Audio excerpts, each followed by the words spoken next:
실종, 한용국.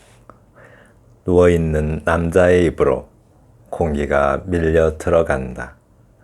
느릿느릿 기다려왔다는 듯이 열린 식도를 통과해 간다.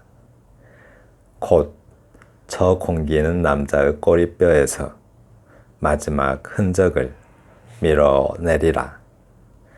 남겨질 한 줌의 질척함을 비둘기가 안다는 듯 고개를 주걱거리며 지나간다. 10분 전 그는 마지막 담배를 피웠으리라. 손끝이 다 타들어갈 때쯤 모든 회왕과 한멸을 떨어뜨리고 수도승처럼 신문지 위에 누웠으리. 그의 잠을 깨우던 굉음이 떠나가고 세상이 그를 정적 속으로 초대한 것이다. 한때 그를 빛나게 했던 꿈의 이마는 꼬깃꼬깃 접혀 있다. 어쩌면 저녁 거리의 불빛들이 그를 향해 달려오고 있을까. 하지만 몰아누워 웅크린 자세는 뭔가 단단히 그어진 소나기처럼 보이는데 아무도 알아채지 못하는 안식을 단 한 번의 눈길로 스치는 사람들은 모두 어디로 가고 있는가?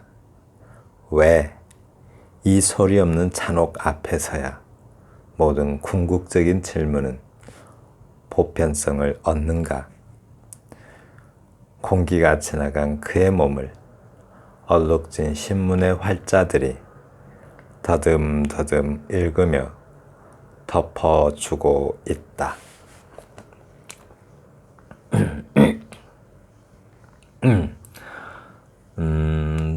섬세한 어떤 그 섬세한 시를 쓰기 위한 두 가지 방법으로 이렇게 제가 요약을 해봤습니다. 이 시를 감상하기 전에 주의해야 될 점을 좀 보도록 해요. 섬세한 시가 되기 위해서 갖추어야 될 두 가지 요소. 여기서 두 가지 요소라고 하면은 첫째, 움직임이 없어야 된다는 점. 이거 아주 굉장히 중요한 것 같아요. 움직임이 없어야 된다. 또 하나는 이미지가 꼬리에 꼬리를 물어야 한다. 이 딱 두 가지만 중점으로 해서 이 시를 보도록 해요. 이 움직임이 없어야 한다. 아치볼드 맥클리시의 시법에서 한번 다룬 적이 있는데요. 섬세한 관찰을 하고 섬세함을 그 시에 반영하기 위해서는 움직임이 없어야 된대요. 네. 그래서 현미경적 관찰을 하는 거죠. 그래서 시는 A poem should be motionless in time as the moon climbs 라고 했는데요.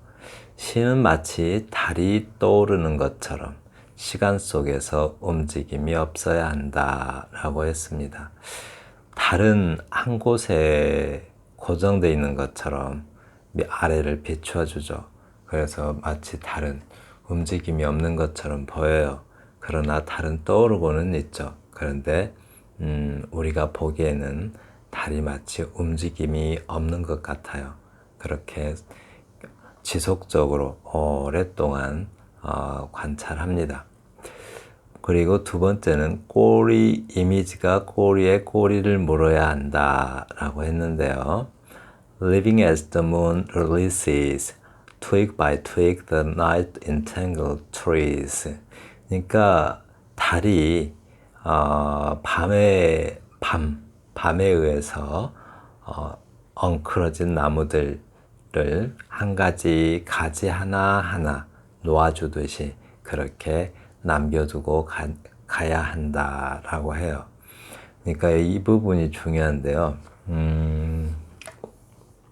밤을 하나의 어둠의 실타래라고 생각한다면 그 어둠의 실타래 속에 엉켜서 나무들이 있는데 한 번에 싹 보여주는 게 아니라 밤은 어둡죠. 그리고 달은 태양과 달리 태양은 뭔가를 분명하게 선명하게 한꺼번에 확 드러내지만 달은 어둠 속에서 살짝만 보여주죠. 다 보여주지 않고 살짝만 보여주고 네, 가지 하나하나를 마치 드러내듯이 그렇게 모든 것을 남겨두어야 된다라고 합니다. 네. 자, 그럼 시 본문을 보겠습니다.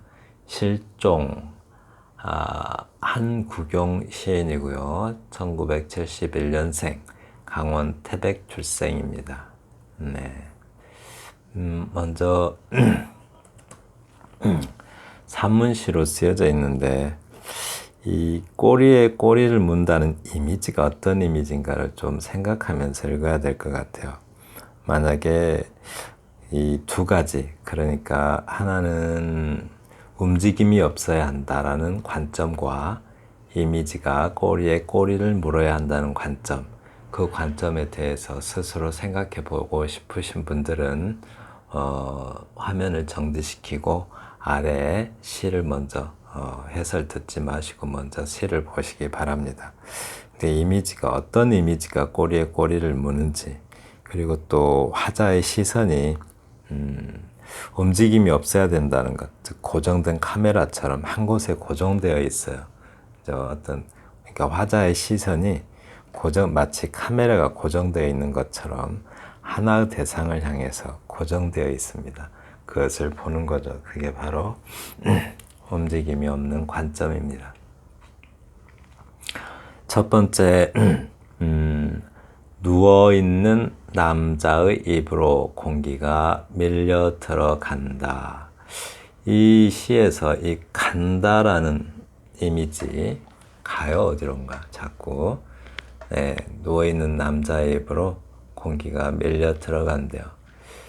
숨이 흐리고 느릿느릿 기다려왔다는 듯이 열린 식도를 통과해 간다 해요.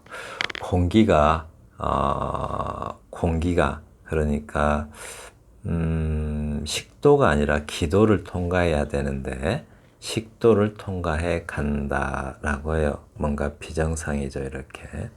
네, 비정상으로 가요. 간대요, 가. 곧 저 공기는 남자의 꼬리뼈에서 마지막 흔적을 밀어내리라. 공기가 식도로 들어갔어야 되는데, 기도로 들어갔어야 되는데 식도로 들어가서 남자의 꼬리뼈에서 마지막 흔적을 밀어낸대요. 이 무슨 흔적일까요? 어떤 삶의 흔적입니다. 삶의 흔적, 그러니까 뒤에 나오는데요. 남겨질 한 줌의 질척함을 비둘기가 안다는 듯 고개를 주걱거리며 지나간다라고 했네요. 이 마지막 흔적이라는 것은 삶의 흔적이죠. 그러니까 사람이 죽으면 황문의 그 관락근이 풀리면서 어떤 좀 변을 싸죠. 똥을 싼다고 그래요. 그래서 생명의 흔적이죠. 이제 죽게 되는 거죠. 똥을 싸게 되면. 근데 그 한 줌의 질척함이라고 그래요. 그 질척함을 마치 비둘기가 안다는 듯 고개를 주걱거리며 지나간다.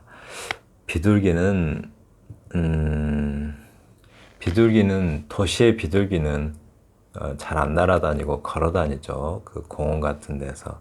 근데 비둘기는 그냥 원래 고개를 주걱거리면서 지나다니죠. 근데 이제 화자가 보기에는 마치 질척함, 마지막으로 생명이 끝날 때 학문에서 나오는 변의 질척함을 비둘기가 안다는 듯 고개를 주걱거리면서 지나간다고 화자가 그렇게 관찰을 하는 거죠. 비둘기가 공원에서 똥을 자꾸 싸잖아요. 그것과 조금 일치시킨 것 같아요. 10분 전 마지막 담배를 피웠으리라. 왜 화자는 이렇게 추측을 했을까요? 10분 전에 마지막 담배를 피웠을 거라고 추측을 하죠. 왜냐하면 손끝까지 다 타들어갈 때쯤 모든 회왕과 환멸을 떨어뜨리고 수도승처럼 신문지 위에 누웠으리라 이렇게 추측을 해요. 그러니까 뭐라 그럴까요? 여기서 이제 여기서 비둘기, 이 지금 사람의 실종이잖아요. 제목이 실종인데, 이 사람이 마치 노숙자의 모습으로 죽어가고 있는데, 다들 그냥 지나가는데, 비둘기는 마치 비둘기가 그 죽음을 알아채는 거죠. 네, 죽음을 알아채는 거예요. 그랬는데 10분 전에 마지막 담배를 피웠을 거라고 추측하는 이유는, 담배가 타들어가는데 손끝이 타들어갈 텐데요. 담배가 다 타서 손끝이 타들어가는데도 어떤 반응이 없는 거죠. 반응이 없어서 그때쯤 돼서 회환과 환멸을 떨어뜨리고 라고 했어요. 회환과 환멸은 뭘까요? 후회가 되고 한탄이 되는, 그죠? 후회와 한탄을 회한이라고 하죠. 그리고 또 환멸이라고 했어요.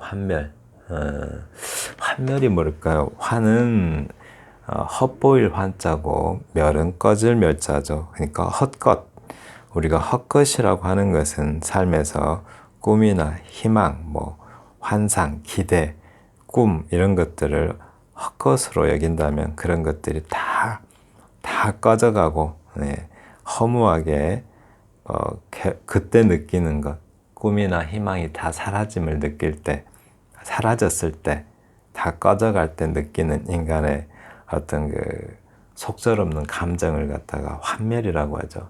그 환멸을 떨어뜨리고 수도승처럼 신문지 위에 누웠으리라 했는데요. 이 표현을 이렇게 떨어뜨리고 라고 했잖아요. 사실은 담뱃재가 떨어진 거죠. 그 담뱃재를 회환과 환멸로 보고 있는 것 같습니다.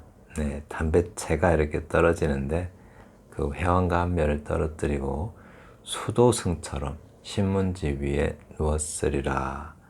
네, 죽어서 잠든 거네요.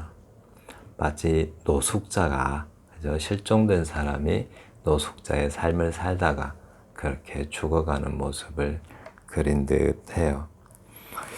근데 여기서 수도승처럼 신문지 위에 누웠으리라 라고 하는데, 이 회환과 환멸이 어떤 이승에서의 어떤 가혹한 삶에 대한 남자의 감정이라면 그것을 담뱃재와 같이 이렇게 떨어뜨리는데, 수도승처럼 신문지 위에 누웠으리라 라고 해요. 수도승이 수도를 할 때 속세와 인연을 끊죠. 그렇게 속세와 인연을 끊는 그런 수도승처럼 남자는 이승과 연을 끊고 누웠으리라 라고, 노숙자로 살다가 죽어간 사람을 어떤 화자는 수도승에 비유를 해서 그래도 조금은 위로를 하고 있는 듯해요. 그의 잠을 깨우던 굉음이 떠나가고 세상이 그를 정적 속으로 초대한 것이다 라고 했습니다. 이 굉음이라는 것, 그를 그러니까 노숙자가 되기 전의 일이겠죠. 혹은 또 노숙자로서의 어떤 살면서 일일 수도 있겠지만 노숙자가 되기 전의 일이었을 것 같아요. 이 그의 잠을 깨우던 굉음이라는 것은 그를 잠 못 자게 하는 어떤 인생사를 말하겠죠. 빚에 독촉을 받는다든가, 자꾸 어떤 공포를 조장하는 그런 삶을 말하는 것 같아요. 그 굉음이 떠나가고 세상이 그를 정적 속으로 초대한 것이다 라고 했는데, 죽음의 정적이겠죠. 죽음으로 초대했다라고 합니다. 네, 이렇게 세상이 그런 어떤 엿들게 하는 그런 굉음이 떠나고 세상이 그를 죽음으로 초대했대요. 세상이 그를 죽음으로 초대했다. 원래 세상은 죽음이 아니라 삶으로 초대를 해야 되는데 세상은 그를 죽음으로 몰아간 거죠. 네. 이런 표현들이 이렇게 있어요. 이렇게.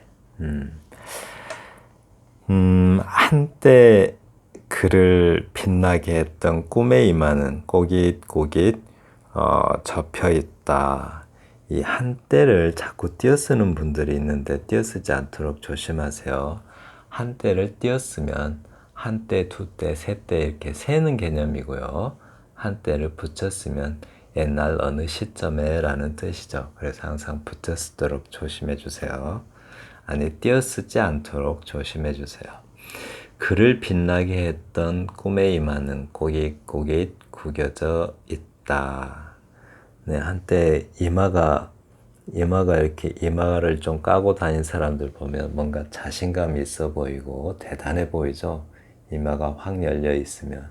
그래서 정치인들이 웬만하면 이마를 다 까고 다니죠. 그래서 한때 그를 빛나게 했던 꿈의 이마래요. 이렇게. 네. 그게 꼬깃꼬깃 접혀 있대요. 이제 주름살만 남은 거죠. 그 반짝이는 모습은 다 사라지고 한창이라는 그 반짝이는 모습은 다 사라지고 주먹만 저게 남았어요. 저녁거리의 불빛들이 그를 향해 달려오고 있을까? 이 저녁은 띄었어야 될 것 같아요. 저녁거리.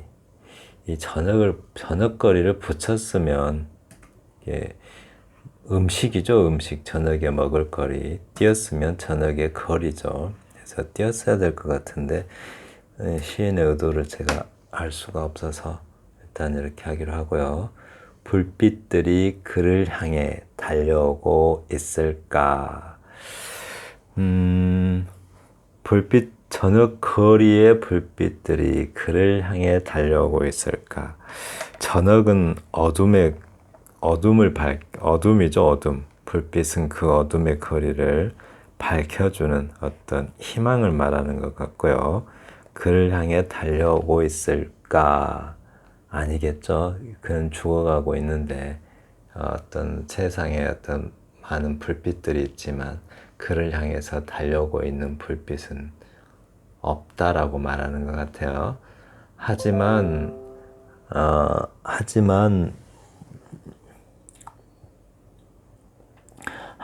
멀어 누워 웅크린 자세는 무언가 단단히 그려진 소나기처럼 보이는데 아무도 알아채지 못하는 안식을 단 한 번의 눈길로 스치는 사람들은 모두라고 했네요.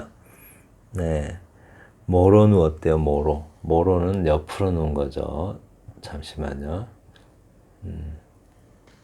네, 모로 누운 것은 옆으로 누운 건데 옆으로 웅크린 자세로.